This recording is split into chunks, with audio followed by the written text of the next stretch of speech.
बात बेबात पे अपनी ही बात कहता है। मेरे अंदर मेरा छोटा सा शहर रहता है। दोस्तों, मेरा नाम है नीलेश मिश्रा। कहानियां सुनाता हूं। दोस्तों, मैं आपको सुनाने जा रहा हूं अपनी मंडली की सदस्य दीक्षा चौधरी की लिखी कहानी झिलमिल। तुमने कभी सोचा है मुंबई में इतने सारे बोगनविलिया क्यों खिले? झिलमिल ने मुझसे पूछा तो मैं सोच में पड़ गया। रात के 2 बज रहे थे।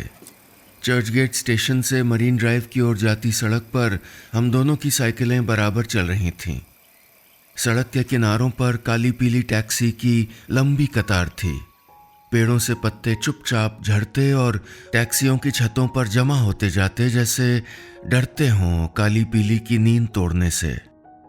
बीच बीच में सड़क के सन्नाटे को तोड़ती हुई कुछ गाड़ियां एक के बाद एक गुजर जाती, हर चुप कोने तक अपनी रोशनी फैलाती हुई, ये याद दिलाती हुई कि मुंबई सच में कभी नहीं रुकती।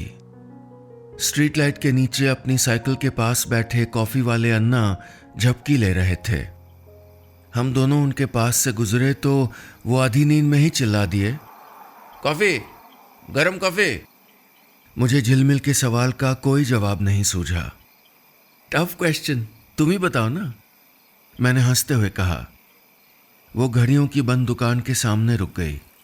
बोली, क्योंकि वो किसी पर डिपेंड नहीं करते। उन्हें नहीं चाहिए गुलाब की तरह extra care, extra time. Time ही तो नहीं है इस शहर में। सही कह रही हो, मैंने कहा तो उसने मेरी तरफ देखा, फिर इतरा कर बोली, मैं हमेशा सही कहती हूं। एक पल पहले तक जो चेहरा एकदम संजीदा था वो शरारत से भर गया। ऐसी ही थी ये लड़की, थोड़ी सी नादान, थोड़ी सी समझदार, थोड़ी सी बेफिक्र, थोड़ी सी संभली हुई, थोड़ी बिखरी बिखरी और थोड़ी संवरी हुई। मुझे खूब सारा प्यार आया उस पर। मन किया कि शहर भर का बोगनविलिया उसकी साइकिल की टोकरी में सजा दूं। हमेशा सही कहती हो, ऑलवेज। मैंने उसकी बात दोहराई तो वो अपनी ही शरारत पर शर्मा गई। ज्यादा नहीं, थोड़ी सी हंसने लगी। जानता हूं उसे बताऊंगा तो वो और हंसेगी, लेकिन उसकी हंसी में कुछ तो अलग है। मुझे नहीं पता कि क्या, लेकिन कुछ है। शायद उसका खरगोश जैसा एक दांत, उसकी आंखों का झिलमिला जाना या कानों का लाल हो जाना। वो हंसती है तो दिल करता है देखता रहूं, या फिर उसकी आवाज रिकॉर्ड करके रख लूं।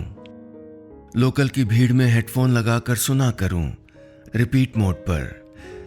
अपनी दुनिया की हर आवाज को मैं Ctrl+H दबाकर उसकी हंसी से रिप्लेस कर देना चाहता हूं। दर्पण, चलो भी अब, उसने मुड़कर पुकारा। मैंने देखा वो मुझसे थोड़ी आगे जा चुकी थी। मैंने अपनी साइकिल के पेडल घुमाए और उसकी तरफ चल पड़ा। वैसे ये पीछे छूट जाने की मेरी आदत बहुत पुरानी है। स्कूल के प्रार्थना हॉल से लेकर ऑफिस के कॉन्फ्रेंस रूम तक हमेशा पीछे ही रहता हूं, और कोई परेशानी नहीं है मुझे इससे। अपनी पेस पर चलो तो लाइफ आसान रहती है, एकदम सिंपल एंड सॉर्टेड। वैसे इसे मेरा लक कह सकते हैं कि बेस्ट चीजें भी मेरे साथ तभी हुई जब मैं पीछे छूटा, जैसे कि झिलमिल से मिलना। वो नवंबर के आखिरी दिन थे। क्लाइमेट चेंज सोशल मीडिया से निकलकर सचमुच महसूस हो रहा था। उमस और बरसातों के लिए जाना जाने वाला ये शहर भी ठंडी हवाओं से भर गया था, और मैं बेवकूफ़ों की तरह बिना स्वेटर पहने रात को साइकिलिंग करने चला आया था अपने ग्रुप के साथ। 20 लोगों का ग्रुप था हमारा। रात के जिस पहर सब आराम करते, हम अपनी साइकिल उठाकर भटकने निकल पड़ते। रोज करीब 10 किलोमीटर चलते, फिर सुबह 4 बजे घर लौटना और दिन भर अपने अपने दफ्तरों में कंप्यूटर स्क्रीन्स के सामने बैठे रहना। कॉरपोरेट के क्यूबिकल्स जितने सकरे थे, मुंबई की सड़कें उतनी खुली। दिन में जितना बंद कर जीते, रात को उतना आजाद हुआ जा सकता था। अब कोई इसे समझौता कहेगा, लेकिन मैं बैलेंस कहता हूं। उस रात ठंडी हवाओं से बचता हुआ मैं बहुत धीरे साइकिल चला रहा था। पीछे रह गया था अपने ग्रुप के लोगों से। कुछ दूर तक तो वो लोग मुझको नजर आ रहे थे, लेकिन फिर दिखना बंद हो गए।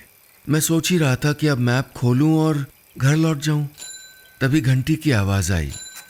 मैंने देखा एक दूसरी साइकिल मेरी तरफ आ रही थी। मैं देखता रह गया था उसे, नहीं साइकिल को नहीं, उस पर सवार लड़की को। वो मेरे बराबर आकर रुकी और बोली, तुम पेडल फ्रेंड्स ग्रुप में हो? हाँ, और तुम? मैंने पूछा था। मैं झिलमिल, आज ही ग्रुप ज्वाइन किया और आज ही पीछे रह गई, उसने कहा। गुड फॉर मी, मैंने कहा तो वो हंसते हुए बोली, तो चलो साथ ही चलते हैं। अभी तक तो बहुत आगे चले गए होंगे वो लोग, मैंने कहा। उनका पीछा क्यों करना है, बस चलते हैं, सफर पूरा होना जरूरी है ना।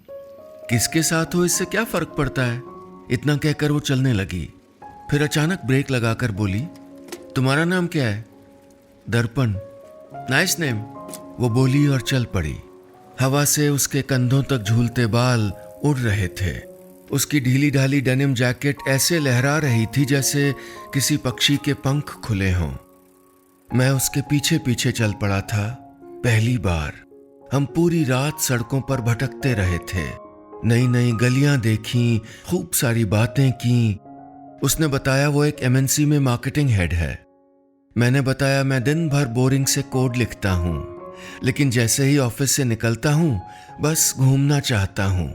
मुझे उसकी बातें भा गई थीं और उसे शायद मेरा सुनना। हम रोज मिलने लगे थे। हफ्ते भर में ही हमने ग्रुप से अलग अपनी ही टोली बना ली थी। मैंने उसे जितना जाना उतनी वो और अच्छी लगी। 20वें ही दिन मैंने बहुत हिम्मत करके उससे कह दिया था, I think I am falling in love with you. ऐसा किसी फिल्म में होता तो सबसे पहले मैं ही सवाल उठाता, कहता कि ऐसे कैसे, अभी मिले और अभी प्यार हो गया, ऐसा कहीं होता है क्या? पर उन दिनों जाना कि ऐसा ही होता है, बिना सोचे समझे, अचानक। प्यार भी उन तमाम घटनाओं जैसा है जो बस घट जाती हैं। कोई कारण, कोई एक्सप्लेनेशन, कुछ नहीं होता प्यार में।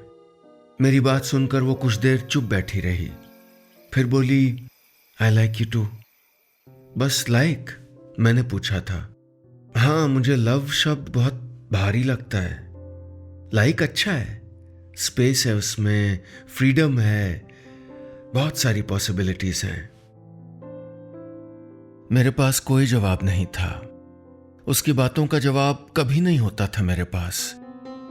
मैं चाहता भी नहीं था कि हो। मैं तो चाहता था कि हम बस यूं ही साथ साथ चलते रहें। अगर अभी इसी पल कोई जिन्न मेरे सामने आकर खड़ा हो जाए और मुझसे पूछे कि मेरी 3 विशेस क्या है, मैं कहूंगा मैं एक जादुई साइकिल पर पूरी दुनिया झिलमिल के साथ घूमना चाहता हूं। कल पेपर सबमिट कर दिए मैंने, 2 महीने का नोटिस पीरियड आज से शुरू। झिलमिल ने अचानक कहा, अब बस फ्लैट ढूंढना है हैदराबाद में, जस्ट 60 डेज टू गो। वो बोलती जा रही थी हमारे रिश्ते का वो सच जिसको मैं आजकल झुठला देना चाहता था। हमारा रिलेशनशिप शुरू होने के पहले ही दिन उसने मुझे बताया था कि वो 5 महीने बाद शहर छोड़कर जा रही है। तो फिर क्या लॉन्ग डिस्टेंस? सुनते ही मेरे मुंह से निकला था। उसने कहा था, ना बाबा ना। एग्जैक्टली, मैंने उसकी ना में ना मिलाई थी। मुझे नहीं चाहिए कि हर सुबह अलार्म की जगह एक दूसरे के कॉल से जागना पड़े, उसने कहा था। और मुझे भी नहीं चाहिए कि रोज ऑफिस से लौटकर किसी न्यूज एंकर की तरह दिन भर का अपडेट दूं कॉल पे। फिर एक शहर से दूसरे शहर के चक्कर। वीडियो कॉल करो, साथ में खाना बनाते हैं, जब तक नींद ना आ जाए बात करते हैं। हम दोनों न जाने किसकी नकल उतार रहे थे, हंस रहे थे, और फिर कुछ ही टाइम में रिलेशनशिप भी जॉब जैसी लगने लगेगी। उफ, मुझे इनमें से कुछ भी नहीं चाहिए बाबा, उसने फिर से दोहराया था और मैंने भी कि नॉट एट ऑल। फिर वो बोली, पर जब तक मैं यहां हूं तब तक तो साथ रह सकते हैं, है ना? मुझे ठीक लगी उसकी बात। हमने तय किया था कि जब तक दोनों एक शहर में हैं साथ रहेंगे, फिर वो जाएगी तो म्यूचुअली सब खत्म कर देंगे, हैप्पी नोट पे। लॉन्ग डिस्टेंस हम दोनों के बस की बात नहीं थी। मतलब साफ साफ कहूं तो हमारा रिश्ता भी मोबाइल के डेटा पैक जैसा था, वैलिडिटी लिमिट साथ लेके आया था। हम पागल तो नहीं है? मैं अक्सर उससे पूछता और वो कहती, पागल नहीं, प्रैक्टिकल हैं। वो कहती है तो सही ही होगा। मैं उससे ज्यादा तो नहीं जानता, पर आजकल ये जरूर जान रहा हूं कि उम्र ही नहीं, प्यार भी एक नंबर ही है। उन दिनों की गिनती जो मैं उसके साथ बिता रहा हूं, उन प्रार्थनाओं की गिनती जो मैं करने लगा हूं उसके साथ थोड़ा सा समय और बिताने के लिए, उन सांसों की गिनती जो अटकने लगती हैं मेरे सीने में ये सोचकर कि आज से 60 दिन बाद वो बस चली जाएगी, हमेशा हमेशा के लिए, ऐसे जैसे कभी आई ही नहीं थी। मुझे अचानक घुटन सी हुई। सुनो, मैं सोच रहा था कि मैंने बहुत हिम्मत जुटाकर कहा। मैं भी सोच रही थी, पर पहले तुम बोलो, उसने कहा। नहीं, तुम बताओ ना, मैंने कहा तो वो बोली, मैं सोच रही थी कि साइकिल भी साथ ले जाऊं या यहीं छोड़ दूं। कितनी खुशी थी उसकी आवाज में, कितना सारा चाव आने वाले दिनों का, और उन दिनों में मेरा हिस्सा दूर दूर तक नहीं था। यही तो तय हुआ था ना हमारे बीच। तुम क्या सोच रहे थे? उसने पूछा।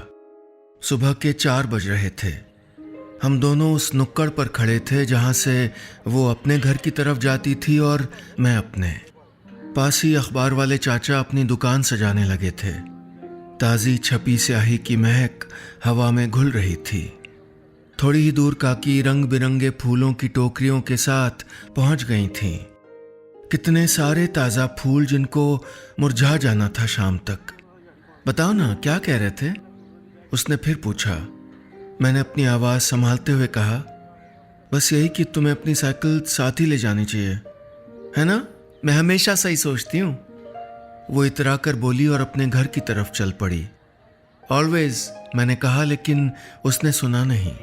इडली के ठेले वाले की आवाज़ मुझसे तेज थी। मैं वहीं खड़ा रहा, झिलमिल को जाता हुआ देखता रहा। इस बार शायद मैं बहुत ज़्यादा पीछे छूट गया था। शनिवार की रात थी। 2 घंटे की साइकिलिंग के बाद हम दोनों मरीन ड्राइव पर बैठे थे। जनवरी की ठंडी हवाएं और समंदर के पानी में चमकती रोशनियां, जैसे ठंड से कांपती हुई चमकीली मछलियां हों। तुम साइकिलिंग क्यों करते हो? उसने पूछा। मैंने कहा, क्योंकि साइकिल चलाते हुए लगता है कि मैं अब भी बचपन में हूं, पापा के पीछे बैठा हूं। स्पीड ब्रेकर्स पर पापा की कमीज पकड़ सकता हूं। अडल्ट होने की जिम्मेदारियां भारी लगती हैं मुझे। आई थिंक साइकिल मेरा एस्केप है। वो मेरी बात सुनकर मुस्कुरा दी। मेरे बाल बिखेरते हुए बोली, कोडर क्यों बन गए? कवि बन जाते। मैं बस हंस दिया। और तुम क्यों चलाती हो? कुछ पल बाद मैंने पूछा। वो बोली, ऐसे ही, कभी चलाई नहीं थी इसलिए ट्राई करना चाहती थी। अच्छा लगता है नए नए एक्सपीरियंसेस लेते जाना। बस यही फर्क था हम दोनों में। हम दोनों की पसंद बहुत मिलती थी। अदरक इलायची वाली चाय से लेकर टीवी शोज तक सब सेम, लेकिन उन चीज़ों को चुनने का कारण हमेशा अलग अलग होता था। मैं लंबे रास्ते से घर लौटना चाहता था ताकि जाते जाते मरीन ड्राइव पर सनराइज देख सकूं। वो कहती थी, लंबे रास्ते से जाएंगे तो थोड़ी और कैलोरीज बर्न हो जाएंगी। मुझे संडे की सुबह का पोहा घर की याद दिलाता था और उसे इसलिए अच्छा लगता था क्योंकि जल्दी बन जाता था। ऐसा नहीं था कि मैं प्रैक्टिकल नहीं था, लेकिन कभी कभी दिल के झांसों में फंस जाता था, जैसे इस बार फंस गया था। दिन बीतते जा रहे थे। जब समय को रोकना चाहो वो और भी तेज भागता है, जैसे कोई अनाड़ी बच्चा हो जिसे जो भी कहो ठीक उसका उल्टा करता है। साइकिलों पर शहर नापते नापते 1 और महीना गुजर गया। मैं रोज सोचता, उसे बता दूं कि मुझको डर लग रहा है उसके जाने से। बता दूं कि लॉन्ग डिस्टेंस के बारे में अब भी वही सोचता हूं जो पहले सोचता था, लेकिन तुम्हारा यूं अचानक से चले जाना वो भी सहन नहीं कर पाऊंगा। नहीं जानता कि क्या चाहता हूं। तुम्हें चाहता हूं, ये जानता हूं बहुत अच्छे से। और फिर तुम ही तो कहती हो कि बात करके सब सुलझाया जा सकता है। फिर हम क्यों नहीं कर रहे थे बात इस बारे में? क्यों हम कोई रास्ता नहीं निकाल रहे जिस पर थोड़ी दूर और साथ चला जा सके? उस रात हम बांद्रा की तरफ चले आए थे। सुंदर घरों वाली उस गली में चलते हुए वो बोलती जा रही थी। मूवर्स एंड पैकर्स की शिकायतें, हैदराबाद के घरों का मुंबई से सस्ता और सुंदर होना, बड़ी पोस्ट की बढ़ने वाली जिम्मेदारियां, सब कुछ। बस वही नहीं जो मैं सुनना चाहता था, बस वही नहीं जो मैं बताना चाहता था। तुम्हारा जाना जरूरी है क्या? मैं कभी उससे ये कहना नहीं चाहता था, लेकिन जाने कैसे बस कह गया। मतलब? उसने पूछा। मैं रुक गया अपनी जगह। तुम ऐसे ही चली जाओगी? यहाँ सब हमारे बीच तुम्हारे लिए इतना आसान कैसे है? मेरी आवाज को चीरता हुआ एक रिक्शा तेज रफ्तार से गुजर गया। दर्पण, हमने बात की थी इस बारे में, यही तो। मैं उसकी बात पूरी होने के पहले ही बोल पड़ा। I know, I understand. हमने डिसाइड किया था कि तुम जाओगी, पर तुमको एक बार भी सेकंड थॉट नहीं आ रहा? तुम्हें कोई फर्क ही नहीं पड़ रहा कि ये सब खत्म हो जाएगा? तुम्हारे लिए सिर्फ टाइम पास है क्या ये रिलेशनशिप? उसकी चमकती हुई आंखें अचानक फीकी पड़ गईं, जैसे किसी ने इस माया नगरी की सारी बत्तियां झप से बुझा दी हों। उसने मेरी किसी बात का कोई जवाब नहीं दिया, बस चली गई। मैं अपनी जगह बुत बना खड़ा रहा। फिर मैं भी घर लौट आया। पसीने में तरबतर पड़ा हांफता रहा देर तक। कुछ भी सोचने समझने की ताकत नहीं बची थी। पता नहीं कब मुझे नींद आ गई। मैं जब बहुत उदास होता हूं तो बहुत सोता हूं। झिलमिल कहती है मैं बच्चों जैसा हूं। बच्चे ही सोते हैं ऐसे रोते रोते। उस दोपहर जब वो यहां इस कमरे में मेरे साथ थी तो हमने बहुत बातें की थीं। स्कूल कॉलेज से लेकर अपने फ्यूचर हस्बैंड या वाइफ के टाइप तक सब कुछ। और फिर मैं सो गया था। उसने कहा था, मैं कभी दिन में सो गई ना तो समझूंगी कि बोरिंग हो गई लाइफ। वो बोलती रही, मैं सोता रहा। जब उठा तो देखा वो कब से मुझे ही देख रही थी। उसने मेरा माथा चूमा था। दूर कहीं से शाम की अजान सुनाई दे रही थी। उसका वो स्पर्श, उसका यहां मेरे साथ होना, मैं उस पल को कभी बीतने नहीं देना चाहता था। तुम्हारे साथ सब कुछ इतना इजी क्यों है? इतना सुकून? मैंने पूछा तो उसने कहा था, हमारे पास टाइम कम है ना, शायद इसलिए लगता हो। नहीं, हमेशा लगेगा। तुम रुक के तो देखो। मैं सपने में बुदबुदाया था या याद में, पता नहीं। अचानक आंख खुल गई। शाम के 4 बज रहे थे। मन भारी हो रहा था बहुत। मैंने जल्दी से फोन चेक किया। नहीं, कोई मैसेज, कोई कॉल नहीं। उसने अब तक कुछ कहा क्यों नहीं? मैंने चादर से अपना चेहरा ढक लिया। उसकी महक आई, उन सारे दिनों की महक जो हमने साथ बिताए थे। आज रात को मैं साइकिलिंग के लिए भी नहीं गया। उससे नाराज था, इस सिचुएशन से या फिर अपने आप से, पता नहीं। मुझे लगा मैं नहीं जाऊंगा तो शायद उसका कॉल आएगा, लेकिन नहीं आया। 2 दिन बीत गए, हमारी कोई बात नहीं हुई। मेरा गुस्सा, मेरी शिकायतें अब ठंडी पड़ रही थीं। मैं उससे किस बात पर नाराज हो सकता था? इस बात पर कि वो चली जाएगी, या फिर इस बात पर कि वो खुशी खुशी चली जाएगी? उसके जाने से मैं दुखी था। अगर वो नहीं थी दुखी तो इसमें गलत क्या है? सही तो कह रही थी वो। यही तो डिसाइड हुआ था। कभी कभी कितने स्वार्थी हो जाते हैं ना हम। जिन्हें सबसे ज्यादा चाहते हैं उन्हें ही तड़पते भी देखना चाहते हैं। फ्राइडे की रात थी। मैं साइकिल उठाकर चल पड़ा। चर्च गेट से मरीन ड्राइव वाले रास्ते तक पहुंच गया। वहीं नुक्कड़ पर उसका इंतजार करता रहा। सड़क किनारे खड़ी काली पीली टैक्सी वाली कतार उदास खड़ी थी। पत्तों का झड़ना निराशा से भरा हुआ। कड़वी थी अन्ना की कॉफी। मुंबई की रातों में इतना अंधेरा पहले कभी नहीं लगा। सुबह होने वाली थी, वो नहीं आई। मैं देर तक अकेला गलियों में भटकता रहा। कई बार सोचा उसके घर तक चला जाऊं, पर क्या कहूंगा उससे, कैसे नजरें मिलाऊंगा उससे?